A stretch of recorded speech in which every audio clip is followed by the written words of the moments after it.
है जो एक विश्व का बहुत बड़ा तीर्थ क्षेत्र बन रहा है।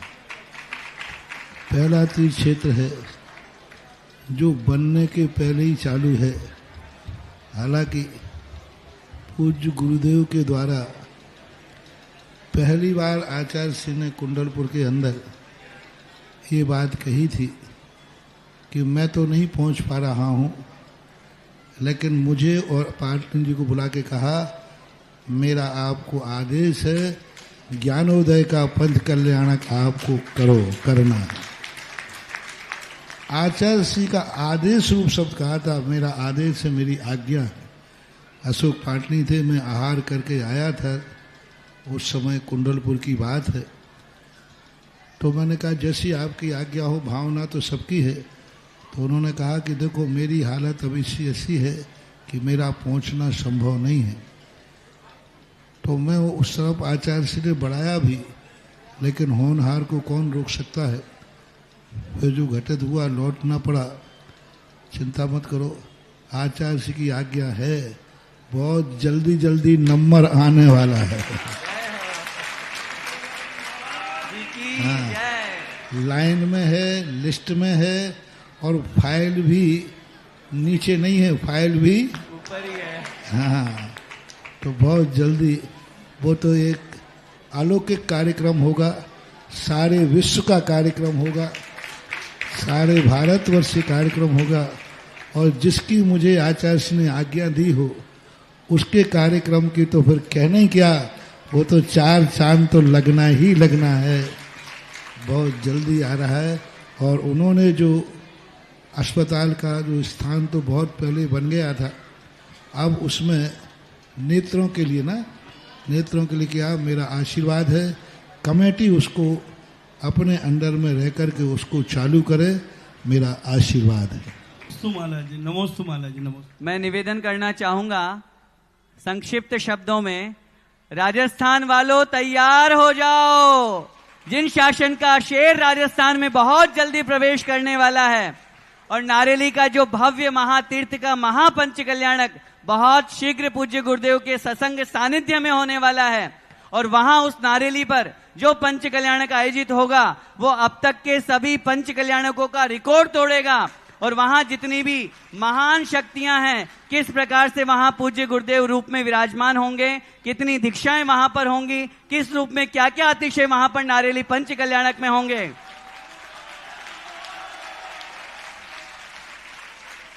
और उस रूप के साथ साथ राजस्थान के जो और शेष अन्य तीर्थ हैं महाराज जी, वो भी आपकी प्रतीक्षा कर रहे हैं। उन्हीं तीर्थों में हमारा ज्ञान तीर्थ सांगानेर भी है। सांगानेर भी आप पधारेंगे, हमें तो उसका लाभ आपके माध्यम से लेना है। सांगानेर के भी बड़े बाबा इंतजार कर रहे हैं। महाराज जी जय हो। नमस्ते महाराज जी। छात्र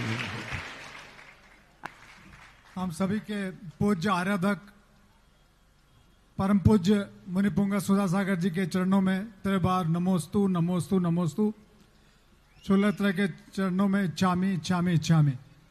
गुरुदेव, समाज में बहुत तेजी से मूल्यों में परिवर्तन आ रहा है।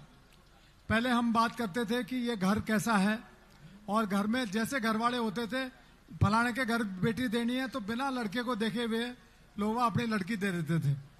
अब चेंज ये आया महाराज कि न तो कोई हम उसकी बात करते हैं कि इसकी इज्जत क्या है, काम क्या करता है, इसलिए कृतज्ञ है कि नहीं है, इसमें कृतज्ञता है कि नहीं, इसकी रेपुटेशन क्या है, सिर्फ पैसा देखते हैं। पैसा ही सब कुछ हो रहा है। मैं ये मानता हूं कि पैसे की जरूरत है, लेकिन पैसा ही सब कुछ है ये मान के चलने में और बाकी सब मूल्यों को छोड़ देंगे तो ये समाज और हम लोग कहाँ जाएंगे, कहाँ पे रुकेंगे, और इसको कैसे अरेस्ट करें। क्योंकि ये थिंकिंग आज की जनरेशन की बड़ी कॉमन थिंकिंग है। जो बात करता है पैसे की बात करता है, उसको लगता है पैसे नहीं है तो कुछ नहीं है जिंदगी में। और मैं कहता हूं पैसे के अलावा रिलेशनशिप भी तो कोई बड़ी चीज है।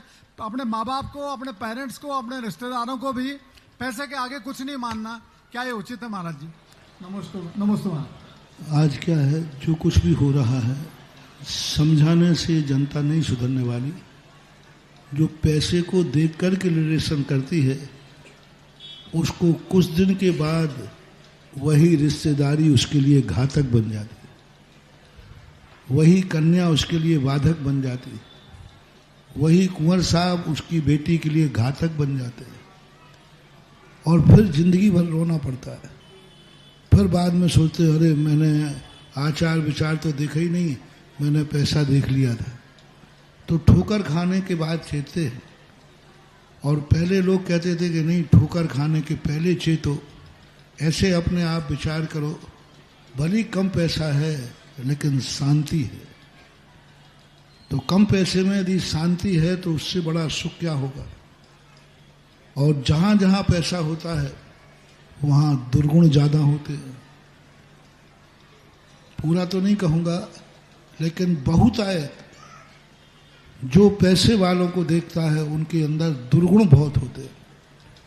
और वो दुर्गुण किस हद तक होता है, जब तुम बेटी की शादी करते हो, जब वो ससुराल पहुंचती है तब पता चलता है कि ये पैसे वाले का लड़का क्या क्या नहीं करता है, क्या क्या रूप है।